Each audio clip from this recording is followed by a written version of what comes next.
Oke, kembali lagi di Whistleblowing Indonesia. Jadi permasalahannya adalah seperti yang kalian lihat di eh, judul-judul judul Whistleblowing ini ya. Kurang lebih hampir menyatakan isinya, walau kalian tetap harus dengar isinya. Oke.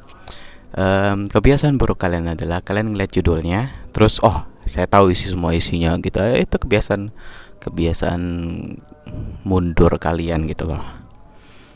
Nah, seperti yang judulnya ini, fans pengebom Islam, atau mungkin saya juga nanti bisa aja buat fasis perusak Indonesia, atau forum pemberontak independen. Terserah saya membuat judul video ini apaan nanti, tapi yang jelas adalah saya ingin ngasih tahu bahwa semua, nggak cuma nggak cuma beberapa pihak dari ini jengkel kepada sekelompok orang ini, tapi udah semua asing. West East Middle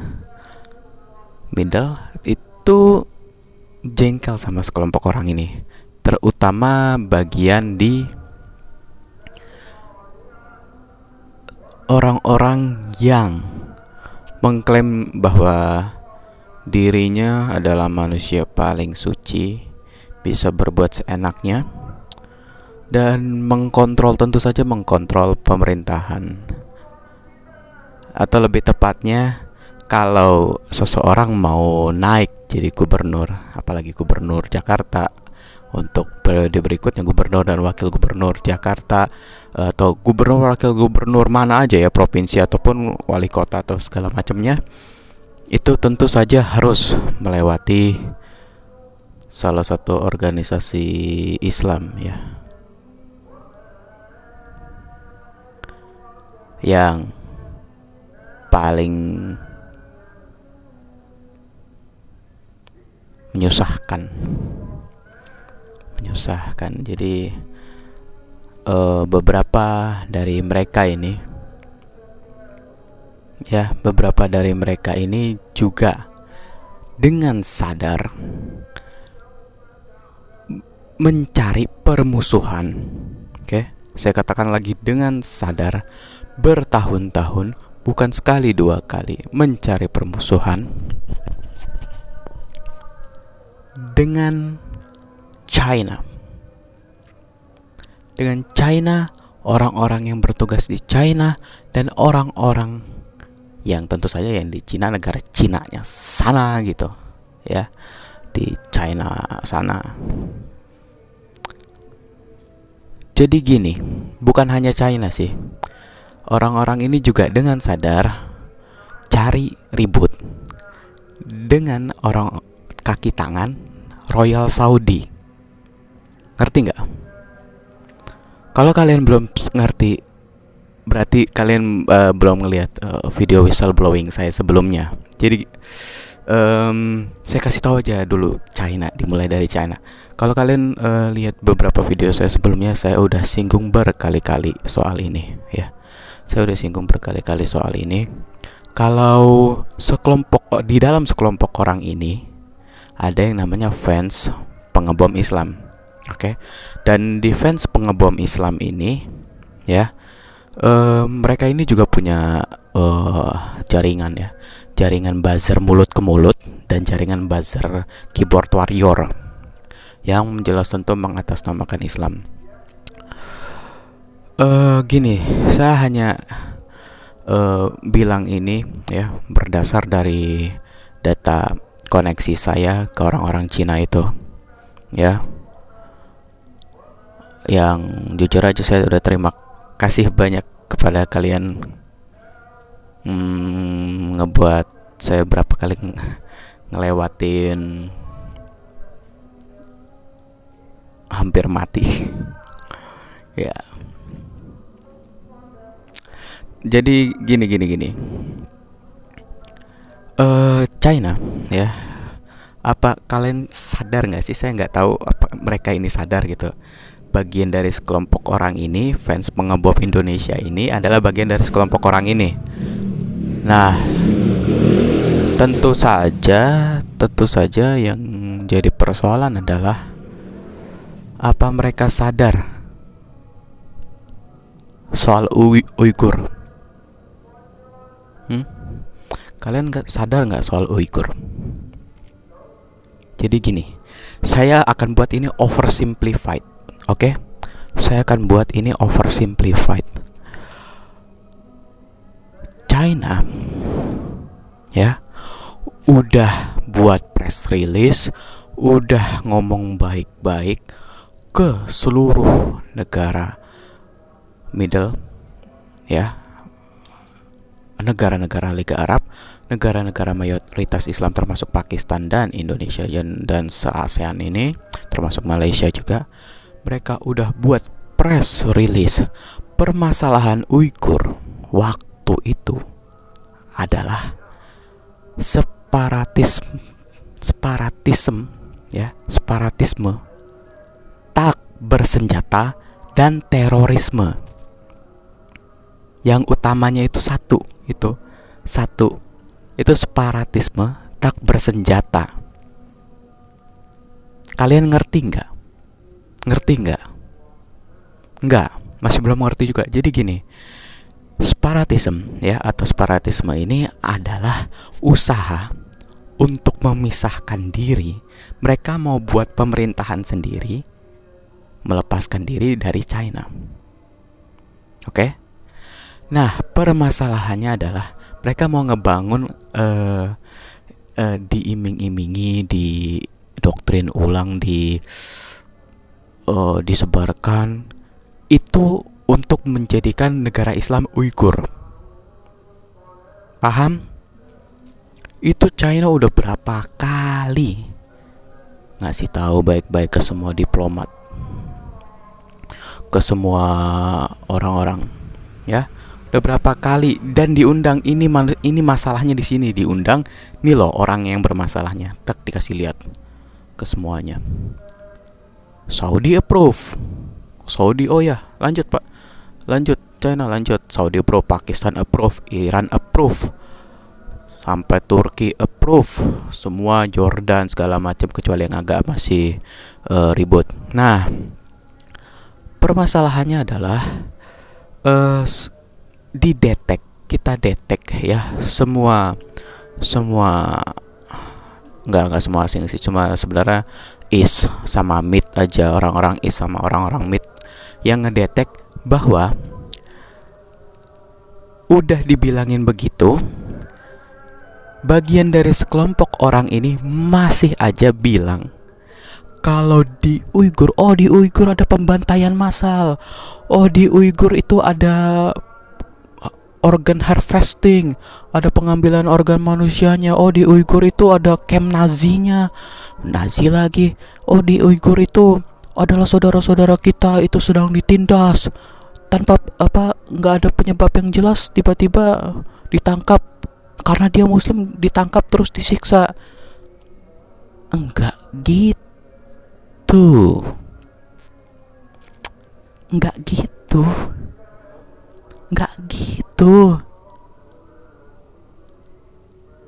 Itu udah berapa ratus tahun mereka tinggal di situ. Kemerdekaan independensi Cina dari kekaisaran itu pun itu dibantu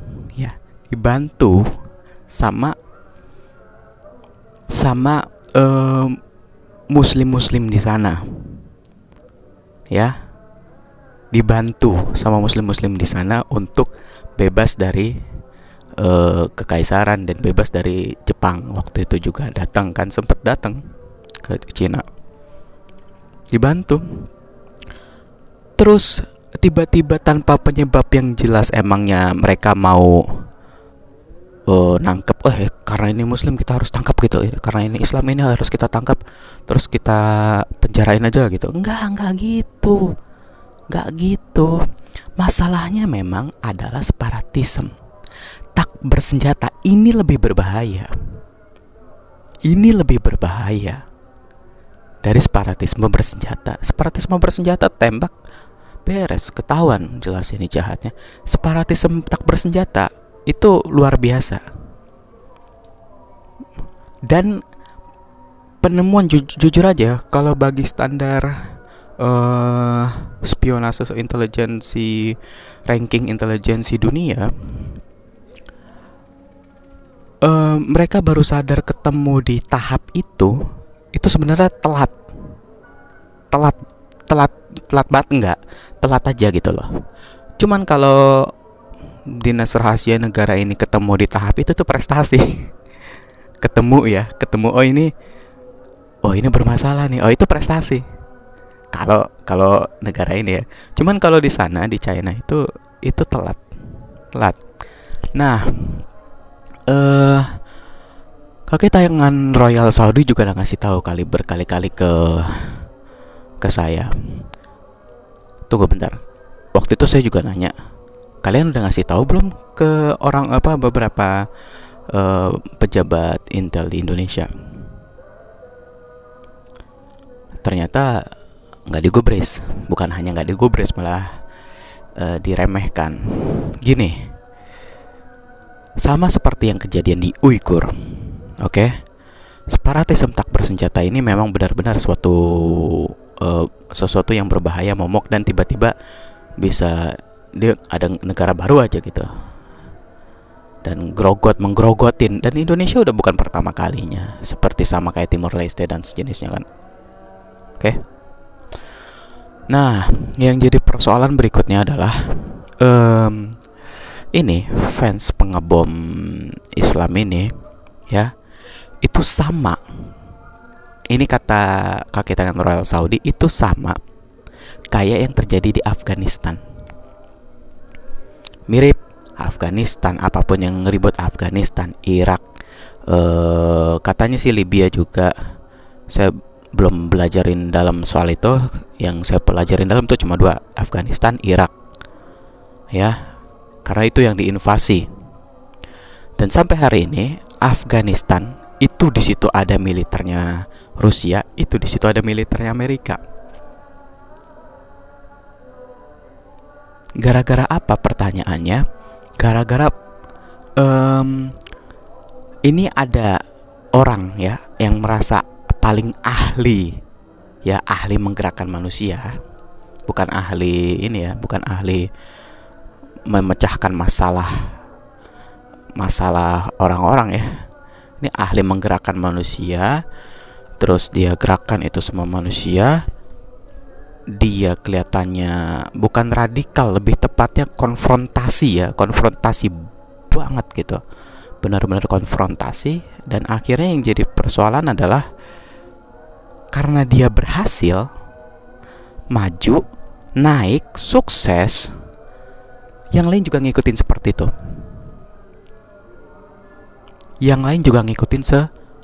itu. Dan inilah yang jadi persoalan gitu.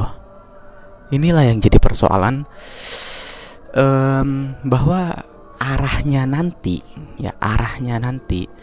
kalau orang-orang ini seperti ini dibiarkan, ya, bukannya nggak mungkin negara ini berikutnya akan jadi Uighur yang baru, ya, akan menjadi Uighur yang baru. Jadi nanti mungkin daerah mana gitu yang dicomot Uighur gitu, kayak Uighur, bukan dicomot Uighur, kayak Uighur gitu. Entah itu bisa aja Aceh, entah itu bisa aja Sulawesi Utara, entah itu bisa Papua, entah itu bisa Sunda, malah mana aja gitu. Yang di mana aja itu, karena iming-imingnya tentu saja hal-hal seperti Islam separatisme itu, ya, iming-imingnya tentu saja nomor 1, mau Islam separatisme, terorisme, itu iming-imingnya paling gampang tuh 1, ekonomi. Motivasinya itu ekonomi, bukan surga, bukan. Bukan iming-iming surga, bukan iming-iming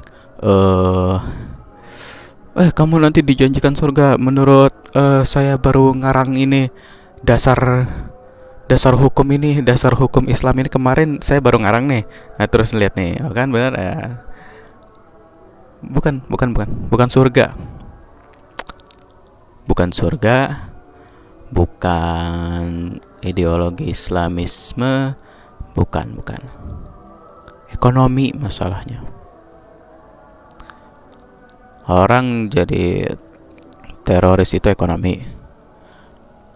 Bahkan penelitian press release penelitian Amerika udah juga ya accept soal ini ekonomi. Terus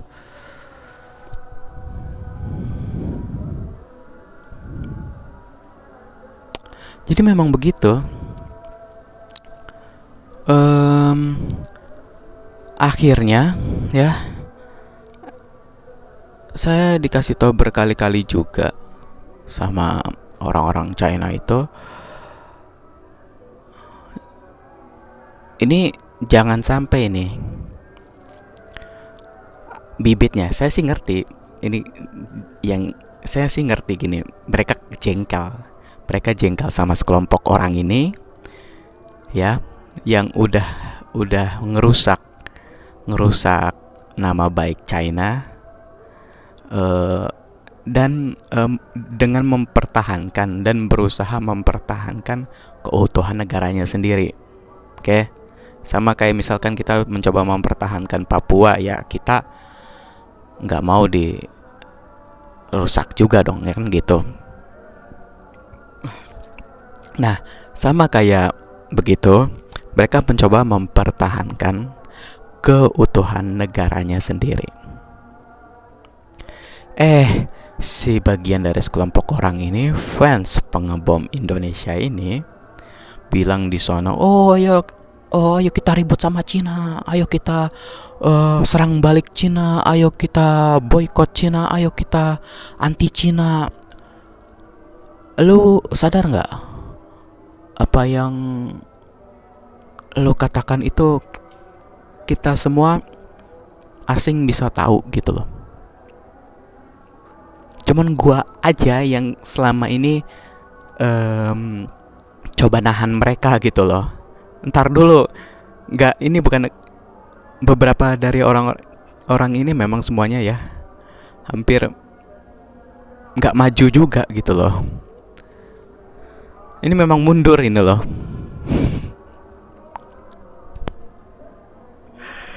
Aduh ya. Ini orang malah yang ini ya, fans pengebom Indonesia ini yang merupakan bagian dari sekelompok orang ini yang ada di Pilpres 2014, yang mendukung salah satu pasang calon di Pilpres 2014. Halo. Ya, kalau Anda lihat ini nomor apa, nomor 1 ya waktu itu ya. Udah dibilangin itu tentang separatisme, tentang bersenjata ya, dan terorisme. Terorismenya agak kalau misalkan rencana separatisme gagal, terorisme masuk tuh set. Nah, pokoknya detailnya itu kalian bisa pikirkan karena memang nggak kejadian. Udah begitu semuanya, ayo kita sebar dari Aceh sampai semuanya itu disebar untuk memusuhi Cina. Kalian kayak nggak tahu, saya katakan sekali, kalian kayak nggak tahu bahwa China ya itu ribet banget. Memang bukan ribet sih, kalau bagi kita ribet, cuman itu memang bagian dari dasar, kayak itu ada bagian dari dasar aturan hukum konstitusinya mereka gitu, yang mengharuskan mereka untuk dasar mirip konstitusi sih, mirip ya, gimana ya ngejelasinnya, pokoknya begitulah ya, kalian ngerti. Dimana berita-berita buruk soal Cina apapun itu itu kalau bisa tidak boleh sama sekali diketahui oleh orang di luar Cina.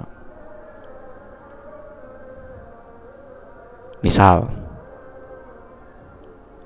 jumlah penduduk Cina yang udah overpopulasi banget dan kebangetan, tingkat kepadatan penduduknya yang udah nggak masuk akal manusia sehat gitu lagi, ya itu bagian dari informasi yang ditutupi untuk dunia di luar Cina. Itu memang kerjaannya departemen informasi mereka gitu kan. Itu memang kerjaan, memang ininya dia, apa bisa dibilang perintah jelas dari awal sampai akhir, perintah mutlak ya, mungkin bisa dibilang seperti itu. Sekelompok orang ini, fans pengebom Indonesia ini, fans pengebom Islam ini, cari perkara, cari ribut, cari permasalahan, cari permusuhan sama China dan orang-orang negara-negara Arab yang sudah meng-ACC, yang bukan meng-ACC, lebih tepatnya yang sudah fine-fine aja sama usaha Cina menghilangkan separatisme tak bersenjata dan terorisme di Uighur.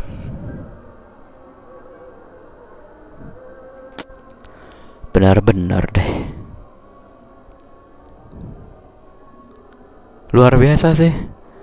Saya juga luar biasa juga, mas, kelompok orang ini. Mereka musuhin gitu semuanya. Amerika dimusuhin, China dimusuhin, Saudi dimusuhin.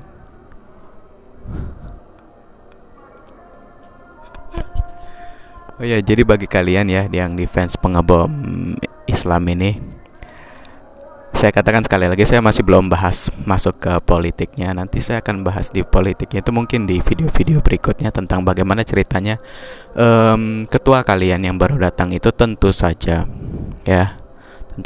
mengeluarkan modal yang sangat banyak. Ya, tentu saja mengeluarkan modal yang sangat banyak. Tapi kalau kalian nggak dapet duitnya, ya kalian kalau datang ke acara gitu itu harus dapat duitnya. Kenapa? Itu bukan acara ceramah happy, bukan ceramah happy kebahagiaan dunia wal akhirah, bukan. Itu politik. Itu pure, benar-benar politik. Jadi kalian dikumpulin, blokir jalan dikumpulin, nanti pilih gubernurnya yang ini, gitu. Itu politik. Jadi ya, fans pengebom Islam ini gitu, memang cara dapat uangnya. Memang begitu cara dapat uangnya. Dan setelah kita tracking, wah, nggak dikit. Apakah kita iri dengki? Enggak, bukan masalah itunya. Masalahnya balik lagi ke ini, separatisme tak bersenjata ini. Oke? Nanti dibahas di video selanjutnya aja. Oke, terima kasih udah mau dengerin saya ngoceh. Whistleblowing masih jauh lagi ini ceritanya.